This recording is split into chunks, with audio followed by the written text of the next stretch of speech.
Apa yang Anda harapkan dari partai pendukung itu? Atau tepatnya gini, siapa saja yang Anda harapkan sebagai partai yang mendukung Anies? Ya, saya berharap 3 partai yang kemarin plus ditambah PDIP. Oke. Itu saja. Alasannya? Ya tetap akan berubah aja, tidak berubah aja dengan konstelasi Pilpres.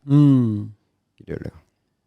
Oke. Jadi tetap saja biarkan mereka di sana, kita di sini. Pasangan Anies itu tidak membuat nilai tambah siapapun itu.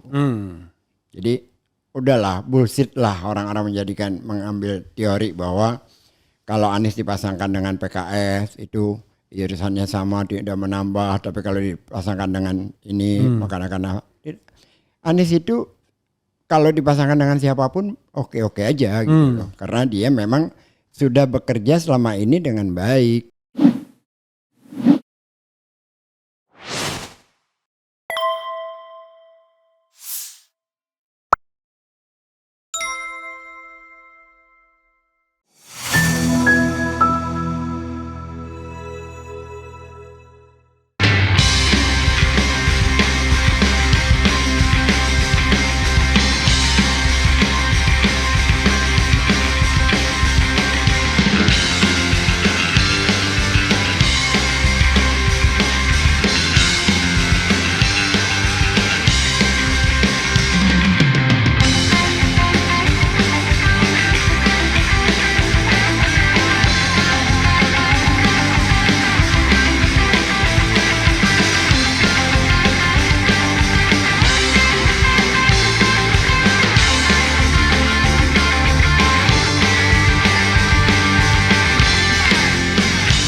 Apa perasaan Bang Geis ketika kemudian kelihatannya wah ini kita bakal berkompetisi lagi dari Pilkada DKI 2017, Pilpres 2024 dan mungkin saja hampir pasti ya walaupun tidak bisa 100% kita katakan Anies akan berkompetisi lagi di Pilkada Jakarta 2024. Mood perasaannya gimana? Saya senang ya kalau Anies masuk lagi di dalam kompetisi Pilkada DKI karena kita setidaknya masih punya harapan untuk melihat pemimpin yang bagus, keren dari kepemimpinan nasional yang busuk. Jadi kita punya alternatif untuk melihat Jakarta, paling tidak mungkin insya Allah Jakarta terselamatkan. Kan Pilpres itu prosesnya busuk, hasilnya juga busuk. Jadi kalau ada Anies nanti ya kita bisa melihat alternatif, bisa merasakan sesuatu yang berbeda. Oke ya, ini mendalam sekali langsung. Jadi intinya adalah banyak orang berharap ya Anies tidak nyalon awalnya ya. Waduh kalau nyalon turun kelas. Ya. Tapi terakhir-terakhir ini relawan sepertinya lebih banyak yang mendorong Untuk ketimbang yang tidak setuju untuk maju. Itu selain alasan tadi ya masih ada harapan tadi untuk Jakarta. Apa alasan lain yang Bang Gis lihat? Karena Jakarta selama ini dirusak oleh Heru. KJP pencairannya bermasalah, KJMU dari 19.000 dikurangi menjadi 7.000 atau 9.000. Tagline Jakarta dirubah. Banyak hal lah. Jadi banyak program-program yang sesungguhnya sudah bagus dan sejak yang ditunjuk oleh Jokowi ini malah menjadi bermasalah gitu loh. Jadi orang berharap untuk kembali mendapat kepemimpinan orang seperti Anies agar program-program yang sebelumnya berjalan dengan baik bisa berlangsung lagi. Kira-kira itu. Dan itu bukan relawan kok. Sebagian besar warga saya lihat. Kita nggak ada yang ikut-ikutan tuh deklarasi-deklarasi yang terjadi belakangan ini. Pada umumnya warga RW sekian, warga RW sekian, Mayoran, Johar Baru. Relawan belum ada yang dibentuk, belum ada yang turun. Bang Gez, kalau kita lihat Pilpres sama Pilgub ini agak beda ya. Kalau di Pilpres, Anies tidak pernah menempati ranking pertama survei. Saya sih tidak percaya survei 100%, tetapi paling tidak saya membaca berita dan data ya. Tinggal bacakan aja. Wah, pernah nomor 1 Ganjar, nomor Prabowo dan akhirnya Prabowo nomor 1. Tapi di pilkada ini agak berbeda. Litbang Kompas kemarin baru-baru ini 2-3 hari yang lalu merilis hasil surveinya dan Anies nomor 1. Ya. 29 sekian persen. Ahok nomor 2 20 sekian persen. Kemudian Ridwan Kamil nomor 3. Kaisang unfortunately cuma 1%. Ya. Makanya saya bilang Anies tertinggi surveinya, Kaisang dibenci. Sementara kita tahu bahwa pilkada masih 4 bulan lagi. November. Kalau ini Juli, Agustus, September, Oktober, November, 4 bulan lagi ya. Apa yang ingin dikatakan Bang Gis melihat fenomena tersebut? Dengan catatan bahwa dulu Ahok juga digitukan. Tertinggi. Akhirnya plong. Ganjar tertinggi, plong. Bagaimana? Jadi survei itu kan alat ukur ilmiah ya. Ya. Yang seharusnya diperlakukan secara jujur, secara objektif. Tetapi karena seringkali lembaga survei itu memainkan hasil survei dengan cara-cara kotor, atau misalkan saya sebut nama saja, Kodari contohnya. Yeah. Itu kan makhluk yang paling buat saya nista. Karena dia itu menggunakan alat-alat ilmiah itu untuk bukan objektif tetapi malah untuk kepentingan kekuasaan misalkan. Jadi sejak pilkada 2017, saya orang yang bisa dikatakan tidak percaya sama sekali dengan survei. Gitu, karena bukan dengan surveinya, tetapi dengan para pengelolanya. Yeah. Jadi kalau dikatakan sekarang survei Anies 29, ada yang sudah mengatakan 37, ada yang bahkan sudah mengatakan 46. Saya katakan persetan itu semua. Oke. Jadi kalau mau menangkan Anies, kita mulai saja lagi dari nol, dari bawah, dan jangan lihat survei, kira kerja saja terus di lapangan. Karena apapun ceritanya, yang akan memenangkan Anies adalah bagaimana pola kita mendekati warga. Gitu loh. Jadi bukan survei. Dan survei itu bisa-bisa membuat penipuan publik. Contohnya yang kemarin aja Pilpres itu juga kan penipuan publik. Tiba-tiba dari 42 lompat menjadi 50 sekian dalam waktu yang relatif singkat, itu kan gak masuk di akal. Jadi kalau ditanya saya soal survei Anies tinggi atau tidak, apakah saya bergembira? Tidak. Apakah survei Anies itu adalah salah satu alat ukur yang benar? Saya tidak percaya. Yang saya percaya adalah warga-warga di Jakarta itu melakukan aksi spontanitas meminta Anies maju. Itu saya percaya, karena itu otentik. Tapi kalau lembaga survei, mohon maaf. Begini, Bung Refli. Ya. Anda merasa dihinakan gak sih? Dihina dengan hasil. Bukan. Secara keilmuan Anda sebagai orang yang bergerak di dalam studi hukum. Ya sangat terhina lah. Seorang Kaisang wawancara dengan tertawa. Ya. Mahkamah Konstitusi itu menjadi mahkamah kakak. Ya. Mahkamah Agung itu menjadi mahkamah adik. Dengan dia mengucapkan sambil tertawa-tawa. Ini kan menghinaan. Oh, dia sendiri yang ngomong? Dia sendiri diwawancara. Oke. Itu kan menertawakan semua orang yang masih berpegang pada landasan etik. Lalu ada nama Kaisang dalam survei. Ya. Apakah itu realitas sosial atau bukan, bahwa itu adalah mereka memotret apa adanya. Tapi kan berarti media atau lembaga-lembaga itu memberi tempat untuk perilaku-perilaku yang semacam itu. Dan kita menghadapi era baru di mana ketidaknormalan, ketidaketisan, ketidakpatutan menjadi normal. Apakah Anda tidak tersinggung dengan cara-cara yang seperti itu? Melihat demokrasi di Republik ini semakin rusak dirinya. Kalau saya tidak tersinggung, tapi saya nelongso.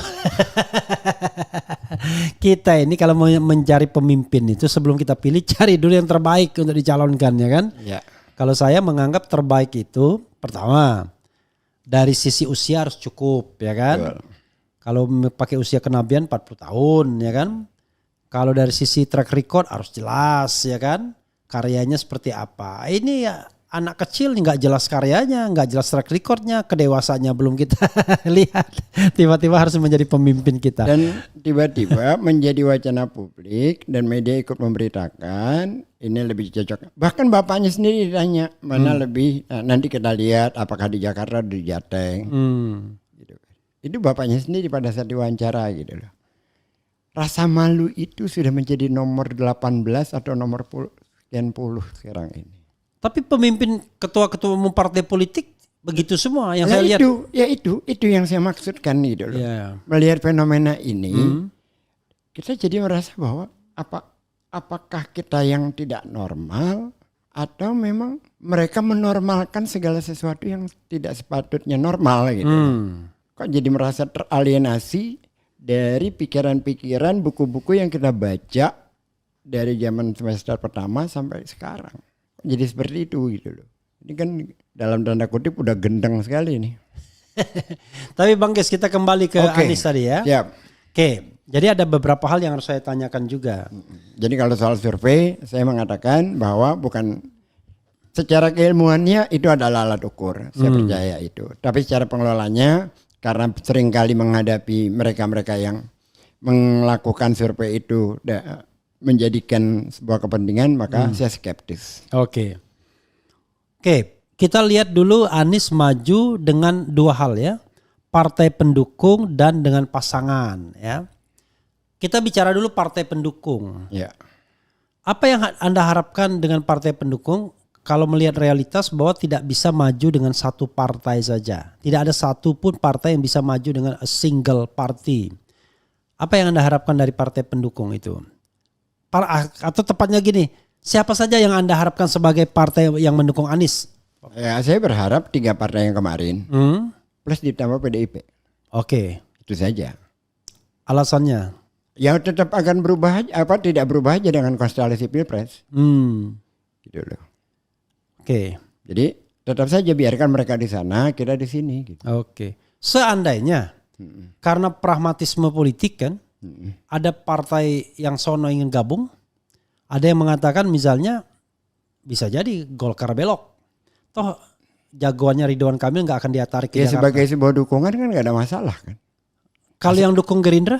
Nggak ada masalah. Asal jangan bawa Kaisang ke dalam sini. Oke, itu nomor 2 yang akan saya tanyakan. Jadi kalau partai, Anda berpikir bahwa backbone-nya Partai Perubahan plus PDIP. Plus PDIP. Kalau ada partai lain mendukung silahkan. Silahkan. Oke, clear ya. Nah sekarang kita bicara tentang pasangan Anies. Ya. Pasangan Anies yang sudah dideklarasikan Sohibul Iman. Sohibul Iman. Oleh PKS. Betul. Ada yang kemudian memadu-madukannya dengan PDIP. Entah Rano Karno, entah Andika Perkasa. Tapi tiba-tiba ada juga yang memadukannya dengan Rahayu Saraswati. Itu orang Nasdem yang ngomong, Ahmad Ali. Ya, selain dengan Kaisang. Yang juga menjadi wacana publik. Apa yang Anda ingin katakan mengenai pasangan Anies ini? Buat saya pasangan Anies itu tidak membuat nilai tambah siapapun itu. Jadi udahlah bullshit lah orang-orang mengambil teori bahwa kalau Anies dipasangkan dengan PKS itu irisannya sama tidak menambah, tapi kalau dipasangkan dengan ini maka akan Anies itu kalau dipasangkan dengan siapapun oke-oke aja gitu loh. Karena dia memang sudah bekerja selama ini dengan baik dan itu terekam di benak warga. Jadi siapapun pasangannya nggak ada problem. Jadi menurut saya itu wacana-wacana partai politik saja. Kalau Anies dengan Sohibul Iman, oke, ada problem. Dua-duanya teknokratik, dua-duanya lulusan dari kampus terbaik. Jadi menurut saya no problem. Seyakin apa ya Anda mengatakan bahwa pasangan Anies itu nggak ada ininya, nggak ada kontribusinya, nggak artinya apa bahasa tadi bullshit? Nggak menambah. Oh tidak menambah? Tidak menambah, kan sudah berapa kali SBY dengan Budiono, nggak ada yang kenal kita di Budiono siapa. Jadi bahkan 67%. Bu Mega dengan Hasyim Muzadi tetap kalah walaupun dia ketua PBNU. Anies kemarin dengan Caimin yang kadang-kadang bahwa akan menambah suara besar juga, ternyata tidak juga gitu. Jadi segala sesuatu itu kita kadang-kadang berpikirnya melompat. Orang melihat yang dipilih itu adalah capres atau cagup, bukan wakilnya. Kayaknya itu penambah saja. Tapi memang lebih baik kalau wakilnya pun punya kapasitas, sama-sama punya kapasitas. Itu akan jauh lebih baik. Artinya kalau kan dulu kan Anies bicara mengenai 4 hal ya, wakilnya dulu ya, wakil presiden. Saya lupa itu. Waktu itu yang jelas 1 menambah kemenangan, menambah suara. Yang kedua, dia menjadi perekat koalisi. Ya. Yang ketiga, kalau sudah menang, ya bisa membantu dalam pemerintahan, ya kan? Ada tambahan satu lagi dia terakhir. Tidak punya masalah. Tidak punya masalah. Chemistry juga. Chemistry juga. Nah, apakah syarat-syarat seperti itu masih berlaku untuk pilkada DKI? Tetap berlaku. Itu kan hal yang normal. Tapi menambah suara masih menjadi faktor penting? Enggak juga ya. Enggak? Menurut saya enggak juga.